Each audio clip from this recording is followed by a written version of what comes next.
धरती में, हमारे पूरे मदरलैंड में 78% डाइनाइट्रोजन ऑलरेडी प्रेजेंट है। क्या है? 78% डाइनाइट्रोजन ऑलरेडी प्रेजेंट है, लेकिन जो जिस फॉर्म में क्रॉप को लगता है उस फॉर्म में प्रेजेंट नहीं होता।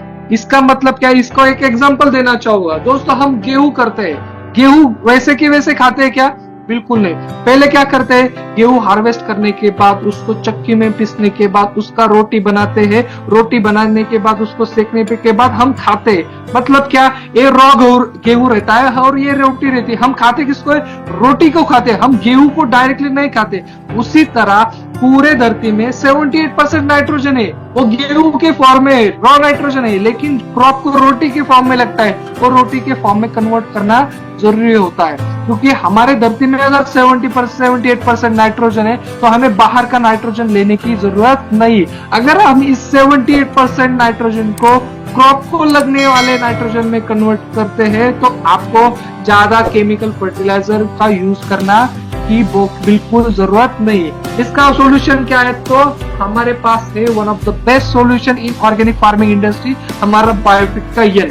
एक क्या काम करता है? जितना भी नाइट्रोजन प्रेजेंट है, रॉ नाइट्रोजन को लिखने हमने अज़ोटोबैक्टर की स्पेसीज का इस्तेमाल किया है। ये अज़ोटोबैक्टर क्या करता है? उसकी नैसर्गिक जीवन चक्र में वो क्या करता है? ये जो रॉ नाइट्रोजन है वो रॉ नाइट्रोजन को कन्वर्ट करने का काम, ये रॉ नाइट्रोजन का कन्वर्जन क्रॉप को लगने वाले नाइट्रेट में कन्वर्जन करने का काम ये अज़ोटोबैक्टर करता है। तो इसकी बदौलत क्या होता है? पूरे के पूरा नैसर्गिक क्रिया से, नैसर्गिक प्रक्रिया से बना हुआ नाइट्रोजन हम क्रॉप को दे सकते हैं। ये होता है बायो फर्टिलाइजर, ये होती है बायो फर्टिलाइजर की ताकत, ये होती है ऑर्गेनिक फार्मिंग की ताकत। लेकिन ये ताकत आपको मालूम होना जरूरी है, ये आपको बताने आनी चाहिए। तो दोस्तों अगर इस थोड़ी टेक्निकल बात करते हैं तो अज़ोटोबैक्टर स्पेसीज जो है, हमने उसका CFU जो होता है, CFU मतलब क्या?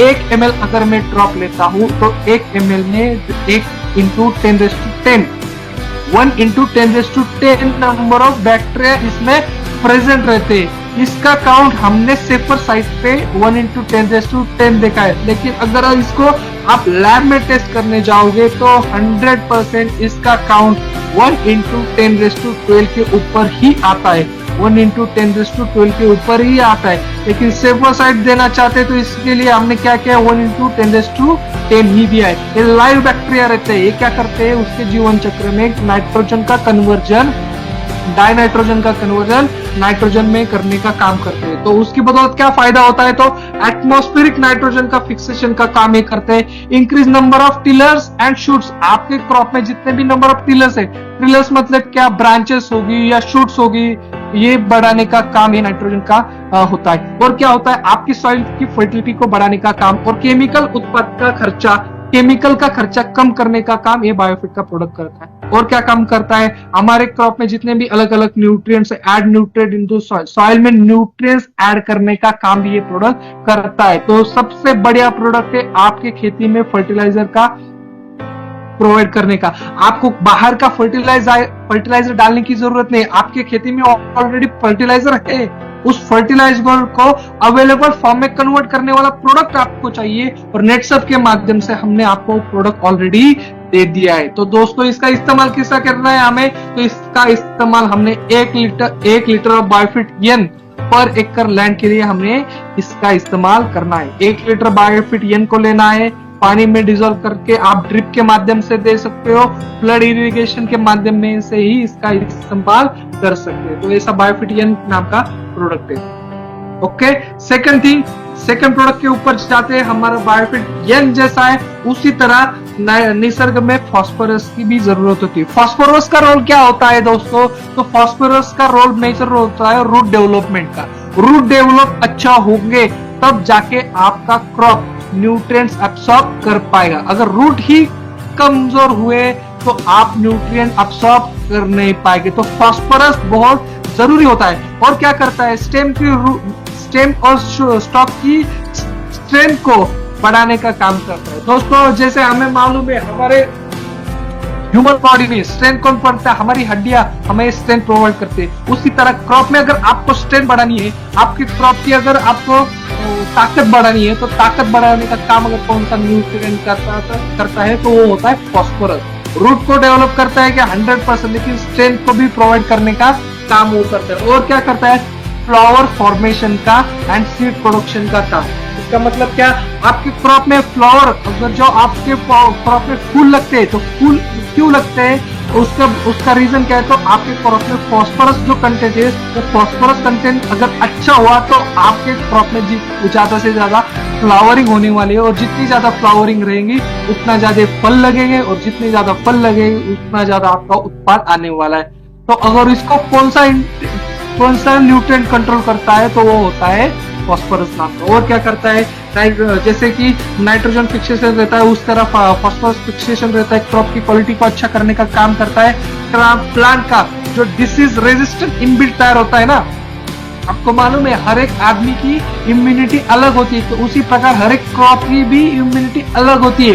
ये इम्यूनिटी मतलब क्या, अगर कोई डिसीज आता है, उस डिसीज को अपोज करने का काम, उस डिसीज को रेजिस्ट करने का काम उस क्रॉप में इनबिल्ट रहता है, इनबिल्ट सिस्टम रहती है। और उस इनबिल्ट सिस्टम को कौन रेगुलेट करता है, तो फास्फोरस रेगुलेट करता है। ये दोस्तों ये रोल रहे फास्फोरस के।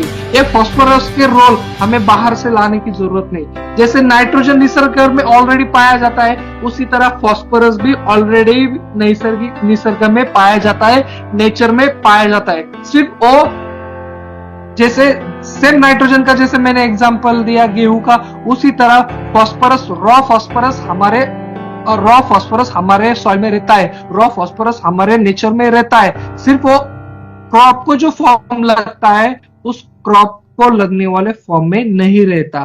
तो दोस्तों ये रहता है फास्फोरस का रोल। तो फास्फोरस को अगर हमें कन्वर्ट करना है, रॉ फास्फोरस को क्रॉप में लगने वाले फास्फोरस को अगर कन्वर्ट करना है, तो हमें कुछ प्रोडक्ट चाहिए, और उस प्रोडक्ट का नाम है फॉस्फेट सोल्युबलाइजिंग बैक्टीरिया, बायोफिट पी। ये क्या करता है, फॉस्फेट सोल्युबलाइजिंग बैक्टीरिया, ये काम क्या करता है, इसका काम क्या है, निसर्ग में पाए जाने फास्फोरस का, निसर्ग में पाए जाने वाले जो रॉ फास्फोरस है, वो रॉ फास्फोरस का क्रॉप को लगने वाले फास्फोरस में कन्वर्ट करने का काम कौन करता है, हमारा बायोफिट पी वाला प्रोडक्ट काम करता है। इसका देखते हैं तो 1x10⁸ ml उसका SKU है। तो उसका अगर बेनिफिट देखते हैं, तो ये बेनिफिट क्या करता है, तो सबसे पहले solubilising insoluble phosphate into for easy uptake by the crop, निसर्ग में पाए जाने वाले रॉ फास्फोरस का कन्वर्ट करने का काम ये प्रोडक्ट करता है। उसका और एक बेनिफिट क्या है, तो आपके फार्म में अगर आप देखते हो, फर्टिलाइजर कैटेगरी में देखते हो, तो फॉस्फेटिक फर्टिलाइजर का और पोटैश फर्टिलाइजर का कॉस्ट बहुत होता है। आप अगर कंपेयर करते हो, नाइट्रोजन वाले फर्टिलाइजर कम प्राइस में आते हैं, लेकिन अगर आप फॉस्फेटिक फर्टिलाइजर खरीदने जाओ, पोटैश वाले फर्टिलाइजर या फास्फोरस वाले फर्टिलाइजर आप खरीदने चाहते हैं, तो उसका प्राइस बहुत ज्यादा होता है। लेकिन कम से कम खर्च में आपको अगर ये कन्वर्ट करने वाला प्रोडक्ट मिल रहा है, तो कम से कम 25 से 40% आपके खर्चे में कम गिरावट आने वाली है। मतलब क्या, कम से कम 25 से 40% फायदा आपको यहाँ पे होने वाला है। तो आपका केमिकल का खर्चा 25 से 40% कम होने वाला है इस फॉस्फेटिक सोल्युबलाइजिंग बैक्टीरिया अगर आप इसमें इस्तेमाल करते हैं। और क्या करता है, आपकी सॉइल में फर्टिलिटी प्रोवाइड करने का काम करता है, न्यूट्रिएंट देने का काम करता है, प्रोलिफरेशन करने का काम ये प्रोडक्ट करता है। तो तरह तरह के बेनिफिट, फास्फोरस के जो बेनिफिट है, वो बेनिफिट प्रोवाइड करने का काम कौन सा प्रोडक्ट करता है, तो हमारा बायोफिट पी वाला प्रोडक्ट यहाँ पे करता है। सेम जैसे नाइट्रोजन कन्वर्ट करने का काम बायोफिट एन करता है, उसी तरह फास्फोरस को कन्वर्ट करने का काम करता है तो बायोफिट पी। और अच्छे रिजल्ट हमें इस प्रोडक्ट के माध्यम से मिलते आ रहे हैं, और आगे जाके भी 100% मिलने वाले। सेम जैसे मैंने फास्फोरस का बताया, उसी तरह नाइट्रोजन का बताया, उसी तरह प्लांट में पोटेशियम की भी जरूरत होती है। पोटेशियम क्या करता है, तो पोटेशियम की ये बेनिफिट, ये क्या करते हैं, इंक्रीज रूट टर्गर होता है, रिड्यूस वाटर लॉस और विल्टिंग कंडीशन। इसका मतलब क्या, क्रॉप में जो ड्रॉट आता है, ड्रॉट क्यों आता है, सूखे में मेजर लॉस क्या होता है, क्रॉप की वाटर की रिक्वायरमेंट ज्यादा होती है, करेक्ट ना। सूखे में क्या होता है, क्रॉप को पानी ज्यादा लगता है, पानी कम अगर पड़ा तो ज्यादा से ज्यादा खेती आप कर सकते हो। एक और रेगुलेट करता है, तो वो पोटेशियम रेगुलेट करता है। और क्या रेगुलेट करता है, तो प्लांट में जैसा रेस्पिरेशन चलता है उसी तरह प्लांट में भी रेस्पिरेशन होता है, और रेस्पिरेशन को रेगुलेट करने वाला न्यूट्रिएंट होता है वो पोटेशियम होता है। और क्या होता है, ब्रेन रिच स्टार्च मतलब क्या, कार्बोहाइड्रेट, मतलब उसका जो कार्बोहाइड्रेट फूड प्रोडक्शन का इंक्रीज करने वाला, अगर शुगर बढ़ाने वाला अगर कंटेंट कौन सा होता है तो वो पोटेशियम रहता है। और क्या करता है, प्रोटीन कंटेंट बढ़ाता है, बिल्ड सेल्यूलोज एंड लॉजिंग, ये जो टेक्निकल चीजें है वो टेक्निकल चीजें को बढ़ाने। सेल्यूलोज ये आपके क्रॉप में तरह तरह के इंग्रेडिएंट्स होते हैं, जैसे कि आप में स्टार्च और इसका अलग अलग मीनिंग होते हैं, फ्रुक्टोज होता है, सुक्रोज होता है, उसी तरह सेल्यूलोज होता है, ग्लाइकोलोज होता है, उसी तरह अलग अलग कंटेंट को बढ़ाने का काम ये प्रोडक्ट यहाँ पे करता है। तो मेजर ध्यान में रखना, जिस तरह नाइट्रोजन है, फास्फोरस है, उसी तरह पोटेशियम भी ज्यादा मात्रा में लगता है। उसका रोल क्या होता है, ये पोटेशियम का रोल, लेकिन ये पोटेशियम को कन्वर्ट, निसर्ग में ऑलरेडी पोटेशियम पाया जाता है। अगर मैं आपको बता रहा हूँ निसर्ग में पाया जाता है दोस्तों, अगर आप सॉइल रिपोर्ट टेस्ट करते हो तो सॉइल रिपोर्ट टेस्ट करने आप किस चीज का करते हो, मेरे खेत में ऑलरेडी नाइट्रोजन कितना है, मेरे खेत में ऑलरेडी फास्फोरस कितना है, मेरे खेत में ऑलरेडी पोटेश कितना है, ऑलरेडी आपको मालूम है आपके खेत में है, लेकिन अवेलेबल फॉर्म में नहीं होता, निसर्ग में ऑलरेडी प्रेजेंट है, नेचर ने आपको दिया हुआ है, लेकिन वो अवेलेबल फॉर्म में नहीं दिया हुआ है। आपको बस क्या करना है, निसर्ग में पाए जाने वाले नाइट्रोजन को, निसर्ग में पाए जाने वाले फास्फोरस को, पोटेश को क्रॉप को लगने वाले पोटेश में कन्वर्ट करने का काम कर रहे हैं। और वो काम कौन करेगा, हमारा नेटसप का बायोफिट के प्रोडक्ट एनपी और के। सेम इसमें पोटेश सोलुबलाइजिंग बैक्टीरिया का इस्तेमाल हमने किया है। इसका CFU अगर देखा जाए 1 × 10⁸ पर ml इसका CFU। ये काम क्या करता है, ऑल टाइप्स ऑफ सॉइल में आपके ईल्ड का 15 से 20 तक का ईल्ड को बढ़ाने वाला काम करता है। दोस्तों मैंने जैसे कहा कि आपके क्रॉप में ये जो पोटेश क्या करता है, स्टार्च को रेगुलेट करता है, सेल्यूलोज को रेगुलेट करता है। ये जो कंटेंट रहते हैं एक क्रॉप के फ्रूट हो या ग्रेन्स हो, इस चीजों में ज्यादा होते हैं। मतलब क्या, फॉर एग्जांपल गेहूं में स्टार्च ज्यादा लगता है। अगर मैं कुछ फ्रूट लेता हूँ तो फ्रूट में शुगर अच्छी होनी जरूरी होती है, तो फ्रूट में शुगर हो या गेहूं में स्टार्च हो, कार्बोहाइड्रेट हो, ये जो चीजें को बढ़ाने का अगर कौन सा न्यूट्रिएंट करता है तो बायोफिट का इस्तेमाल करना जरूरी होता है। तो ये जो कंटेंट है, ये कंटेंट को बढ़ाने का काम को पोटेश करता है, और जितना ज्यादा इसका इस्तेमाल आप हार्वेस्टिंग स्टेज में करोगे उतना ज्यादा उत्पाद आपको बढ़ने वाला है। कम से कम 15 से 20 तक का 100% आपका उत्पाद वहां पे बढ़ने ही वाला है। Improve quality of fruit and grains, जैसे मैंने बताया इस एंड वाले हार्वेस्टिंग टाइम में इन चीजों की जरूरत ज्यादा होती है। तो